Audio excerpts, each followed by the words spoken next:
The What It Takes Radio Company, again, is proud to present a blast from the past. And now we are at the epilogue of The Intentional Leader. And here we have a challenge just for you. Thank you. And welcome back to the epilogue. We've had 4 acts.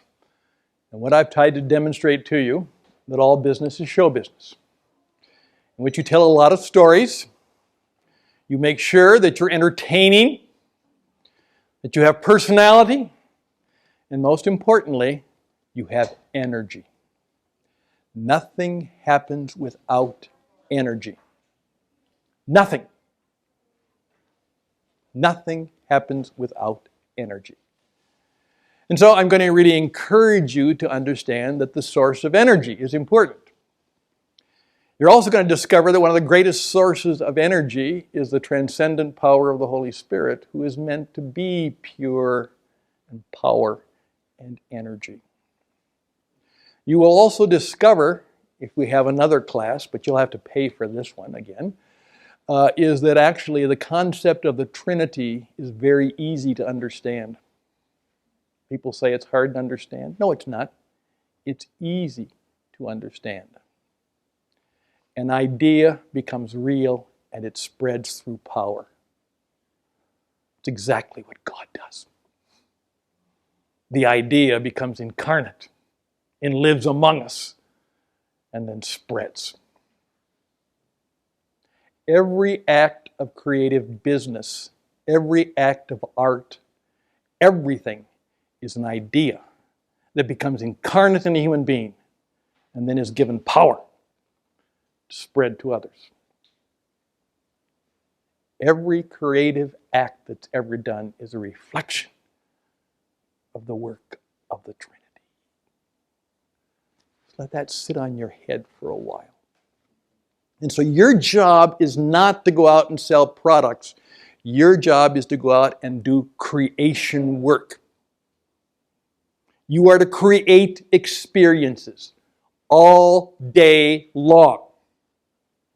You are to create relationships all day long. You are to create wisdom all day long. You are to create blessings all day long. You are in the get up and do God's work, which is to create stuff. Good stuff. Whatsoever is noble, pure, good, wonderful, create it. Think about it first. Yes, think on these things and then create them.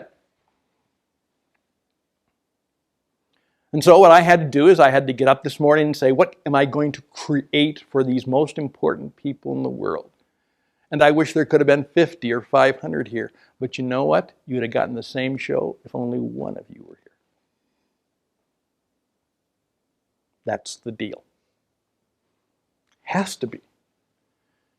I would have listeners.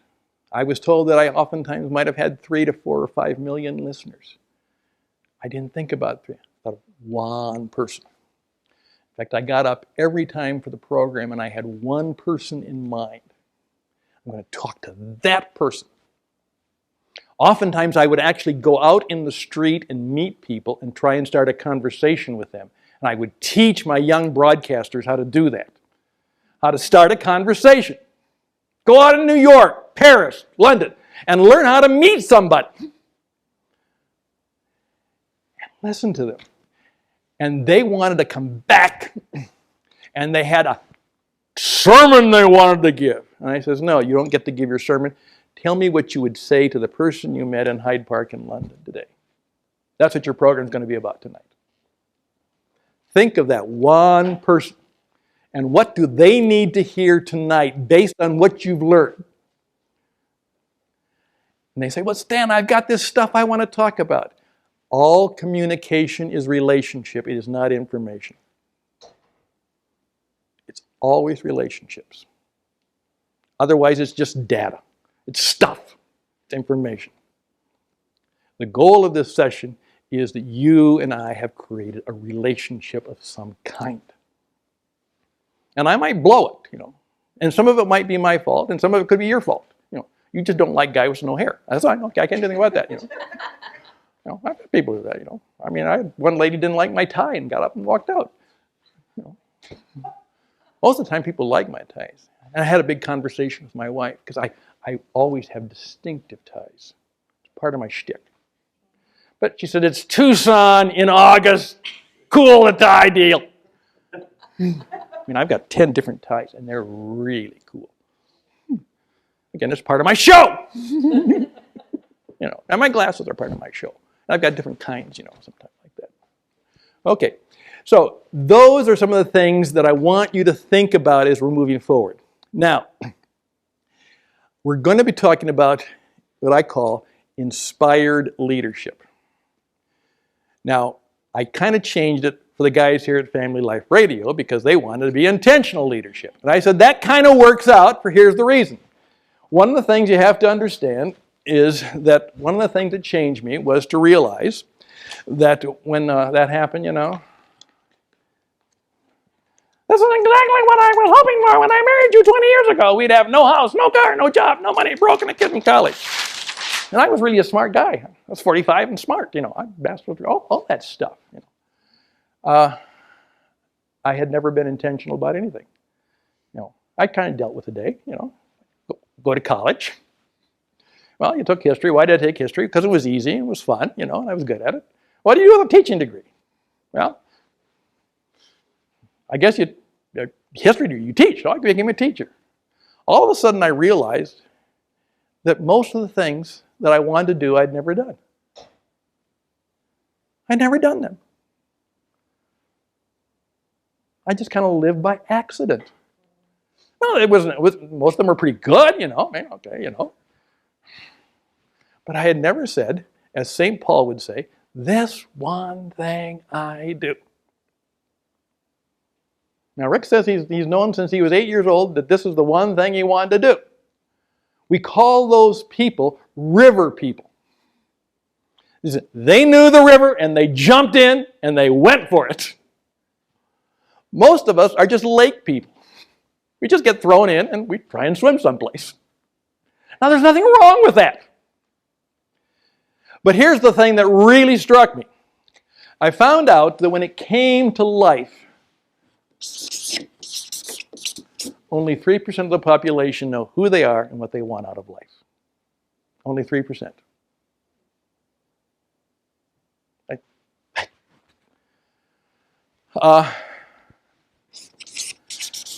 10% have some idea. Now, these are very successful people oftentimes. This is what I was made for.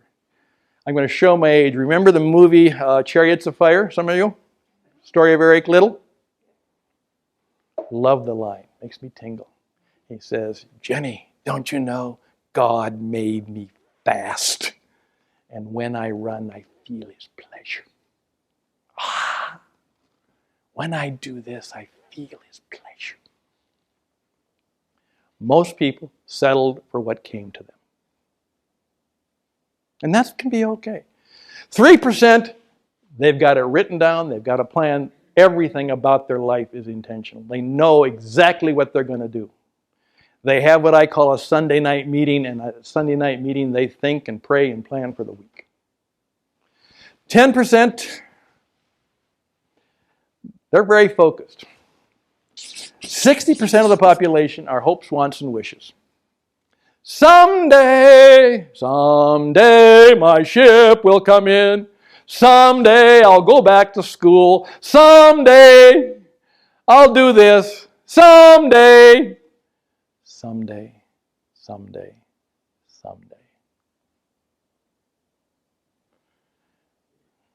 And then they retire and they go up to Saddlebrook, and as one who lives there, and they drink too much.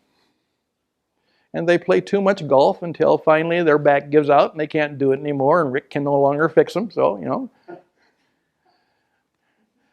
Spousal abuse goes up. It's all there. Because they never had a purpose for living besides that stupid job. And they can't fly a 747 anymore because they won't let him. That's right. And there are tons of people like that. We call them FIPs, formerly important people. And now they can't handle the fact that they're no longer important because all their purpose and all of their stuff came from their job. 60% hopes, wants, and wishes, and they find a way. 27%, and unfortunately this is where, have no clue. I just don't have a clue. I don't know. By the way, that number is growing. Many of my high school teaching friends, since I taught school for, say it's up about 35% right now. Most kids don't have a clue. They don't have a clue. They don't know what they're going to do. Don't care. Don't think. My generation said the purpose of life was sex, drugs, and rock and roll. As I tell the people in Saddlebrook, how's that working out for you now? It's not. Now, what I'm going to encourage you to do, and there's great power in this, I want most of the people to hire you not for what you do, but for who you are and what you know and how you live. And I want you to live like one of these people because that's what they want. They want to be in the presence of somebody who knows who they are, what they want out of life. And they're working the plan. And they say, Diana, if I buy insurance, will you help me become like you? That's what you want. You say, but I'm not cheap. I know. In fact, I'm really expensive. I know. That's okay. What you want is eventually people who are inspiring. And your job is to be intentional by being inspired. I'll tell you one of the reasons this country is in trouble. It's being run by people who have no inspiration. None. Zero. Rather than beliefs and convictions, they have calculations. They put it. And I'm not just saying that politically.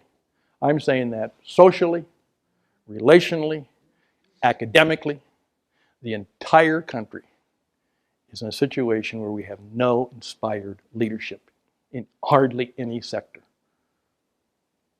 And you'd be the first to tell me, as some of my good friends have, and we're even losing it in the military. And you lose it in the military, your country is gone. It is gone. Because once you lose inspired leadership in those, as Winston Churchill said, the reason you're free is because there's tough guys with guns. That's the only reason you're free. Who stay up night while you sleep. And when the tough guys with guns don't stay up at night, you lose your freedom. That's what happens. And that requires a person that we don't like, an inspired warrior. And I'm actually saying to some of you, your job is to go out in the marketplace and be an inspired warrior. You actually believe there's something worth fighting for, and there might be even something worth dying for. And if you don't have anything worth dying for, you don't have anything worth living for. That's the rule. That's the deal. Okay? Now, with that in mind, what I'd like to do is, in a sense, is ask you to think about what you could do to up your game to be a person of inspiration. A person of wisdom, a POW, a person of inspiration, and a POB, a person of blessing. All right? Wisdom, inspiration, and blessing. How can you up your game in those three categories?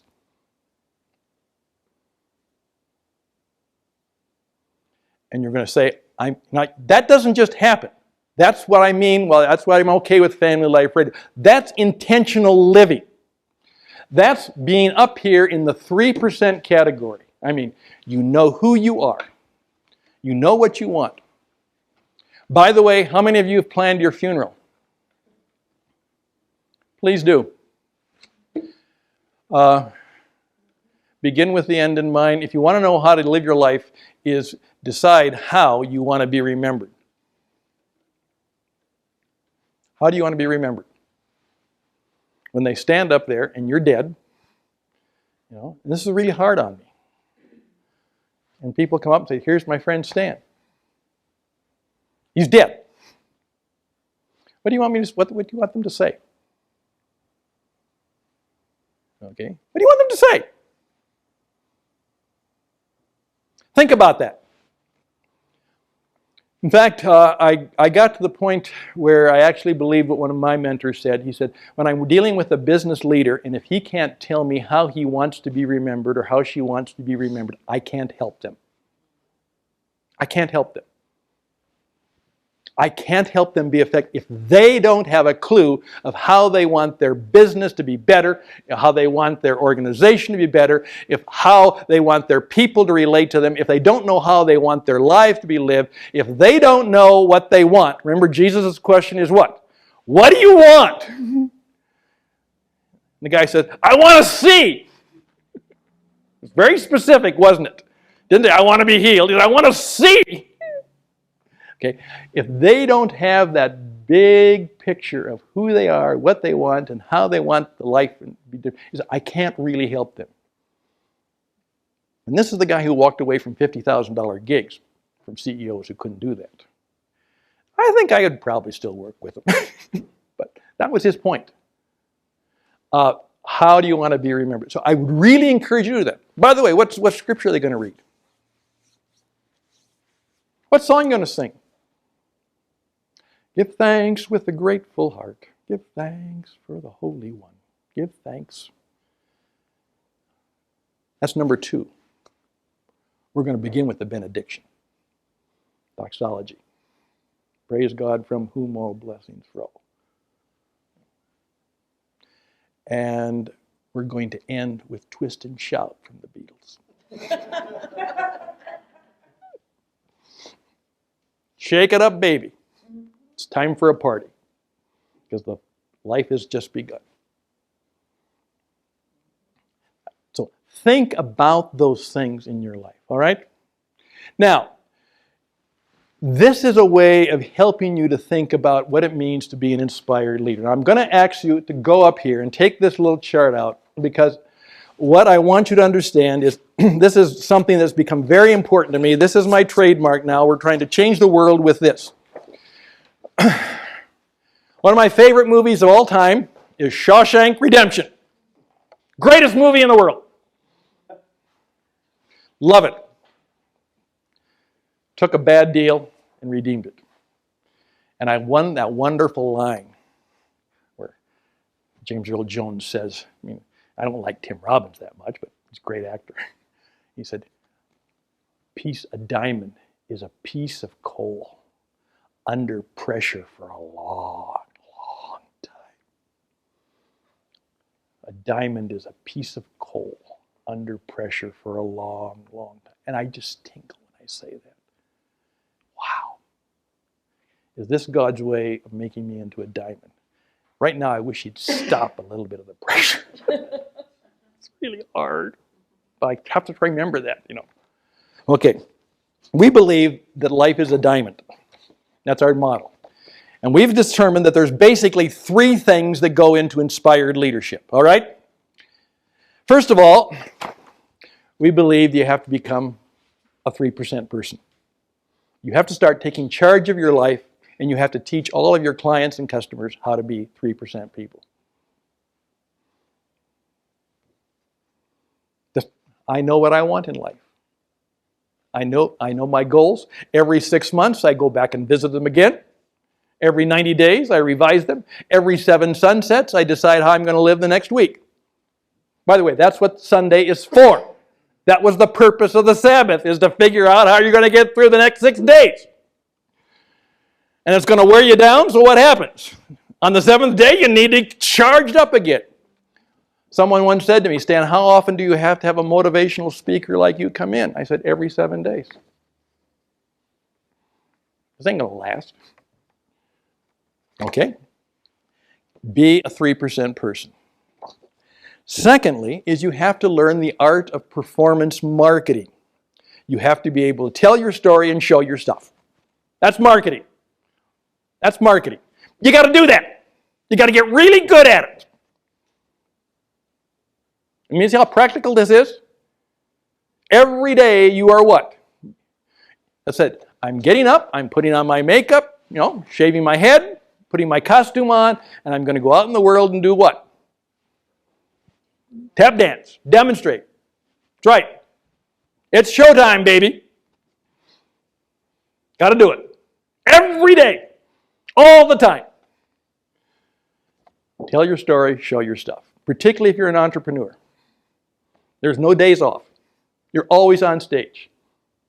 Always. I got to get good at that. And you got to do it ethically and spiritually well, You got to know how to do it with good ethics. Okay, then you have to create great experiences. That's what you do. You're in the business of putting on the show and creating a great experience so the audience says, wow! I'm going to tell my friends about this show. Right?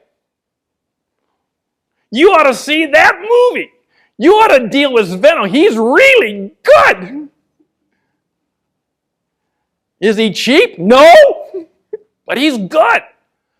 No, I'm sorry, but that's what you have to do. You have to create a great life and business experience all the time. Every cup of coffee has to be what? Really good. Every show I put on has to be really good. Every interview or audition has to be really good. I have to do that all the time. This is hard work. And that's why you need the Spirit of God. Because it's really hard to do this. And by the way, the better you get at it, the more the enemy of your soul and spirit is going to try and screw it up. Because he hates people like that. Okay. Then you have to do, as he said, go and teach. You have to become a teacher or a mentor of others. You got to do that. By the way, your job is to teach your colleagues and your clients all the time. As I say, Jesus did not say, go and market, go and manage, go and message. He said what? Go and teach. We are called to teach. One of the things that always drove people when I was in graduate school is we had an old sergeant who was one of the top teachers around there, and he always bugged the academics by saying let me tell you, all of you in corporate education, you don't know a thing about teaching leadership. He says the people who know teaching and leadership are in the United States Army. It's what he said. He said the problem is we don't understand that people who know leadership are in the military. We think as I say, the problem with an MBA degree, a Master of Business Administration, is you actually think you are one. You actually think you are a Master of Business Administration. Okay, and that will lead to passion. By the way, I had a new insight about passion. We think, the 7 deadly sins. By the way, when the church came up with the 7 deadly sins, that wasn't a bad idea. And one of the worst ones is sloth. Sloth. Now, we think sloth means laziness. It's not what it means. Sloth means to live passionless. It's not to have passion in what you do.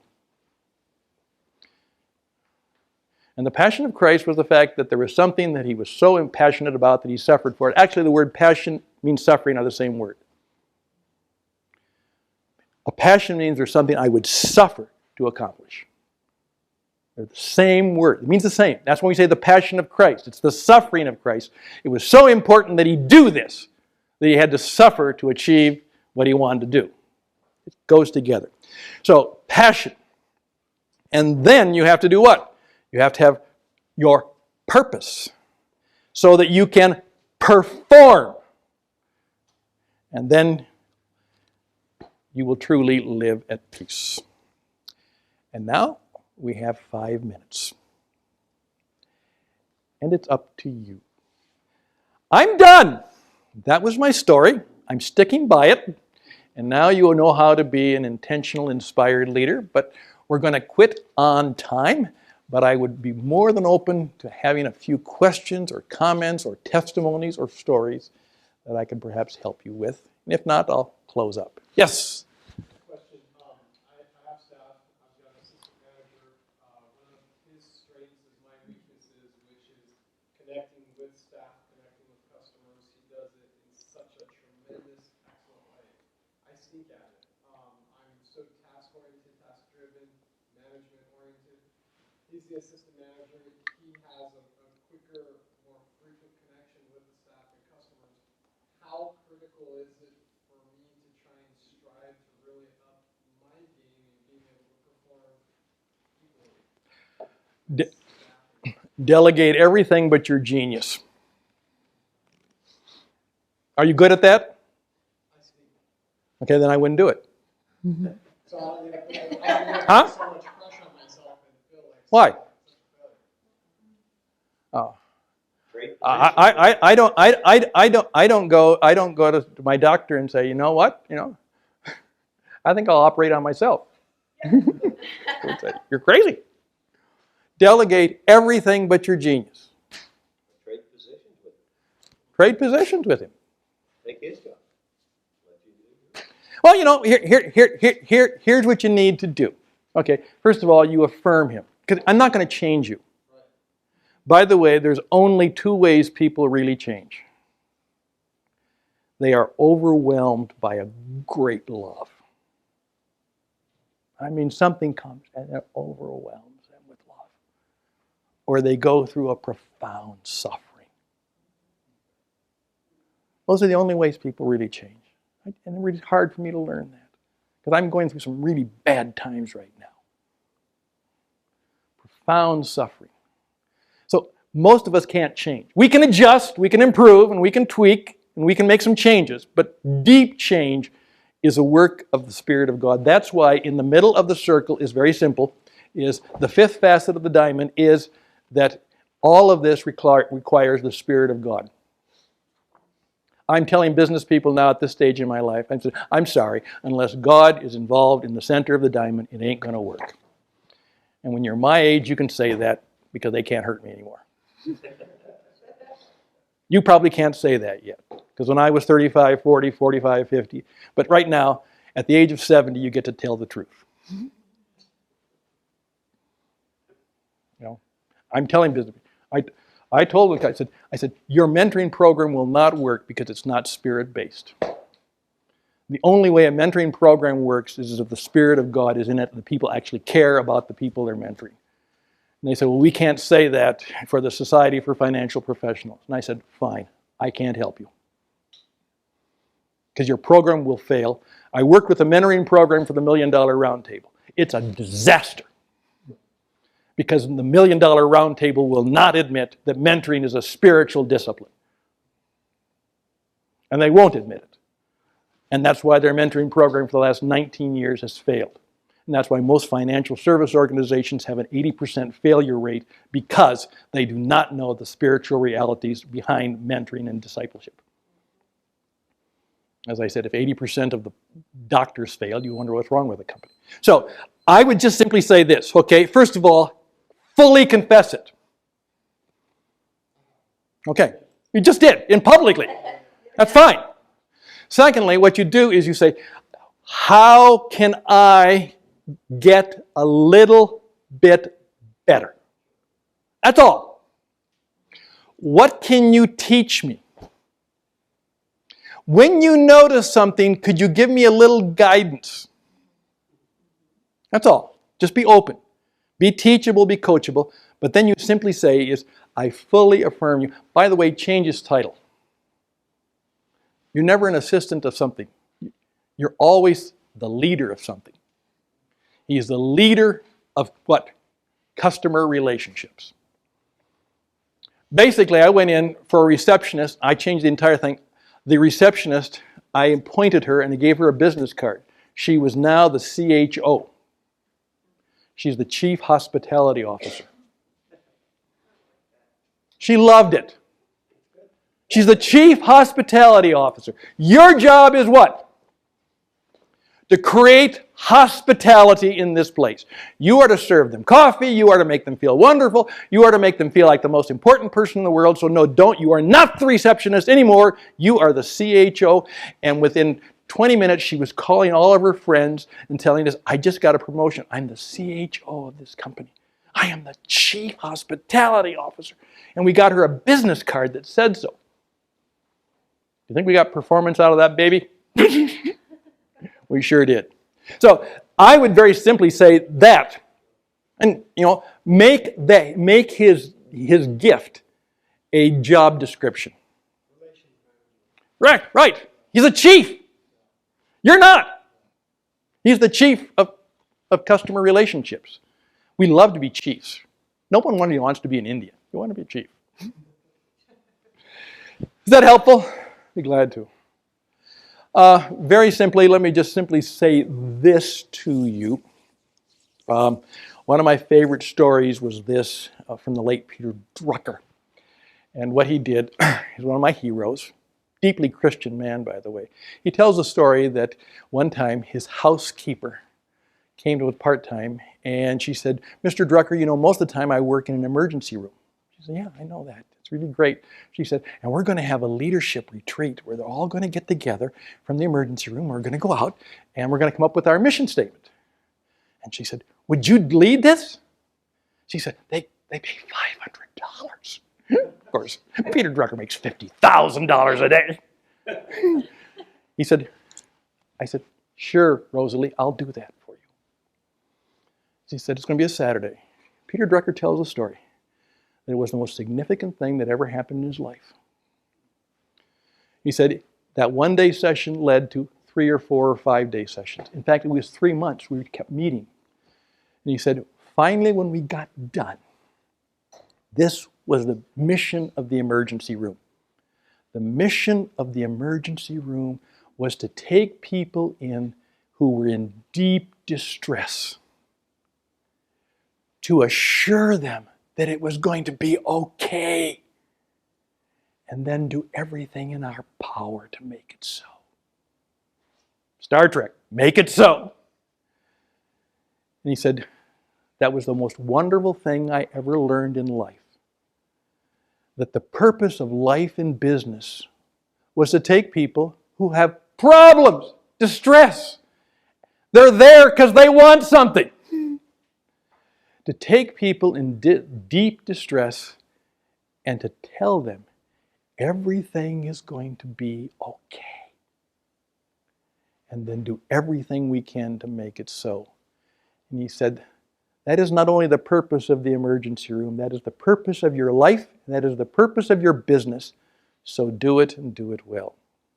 So I would encourage you today to understand that there are going to be a lot of broken people who are going to come into your life and business.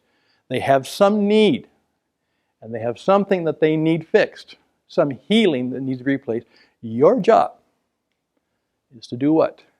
To encourage them that because of you and what you do, everything is going to be okay. And it will be. As Julian of Norwich said, ultimately, all will be well. All will be well. Encouragement, it's going to be okay, and then you do everything you can to make it so. And then always close with a benediction. Always. Always. Benediction means bena, good, diction, speak. Spock always did that. May you live long and prosper. And I'll simply say to you, you have a life to live and a business to lead and a life that needs to be intentional and inspired. So go out there and understand that the force and the Spirit of God is with you. Do it well. Amen. Thank you. Thank you.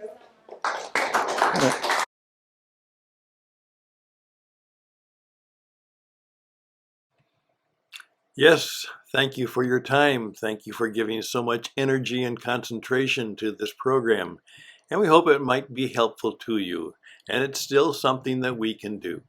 StanHouston@gmail.com and check out our YouTube channel, Reaching Your Audience, How to Be a World-Class Podcaster. And hopefully we can help you as you put together a program of significance for you and your colleagues. So let us know how we can help you. 520-664-7002. Leave a message and we'll make every effort to get back to you as soon as possible. And this program is brought to you by What It Takes Radio.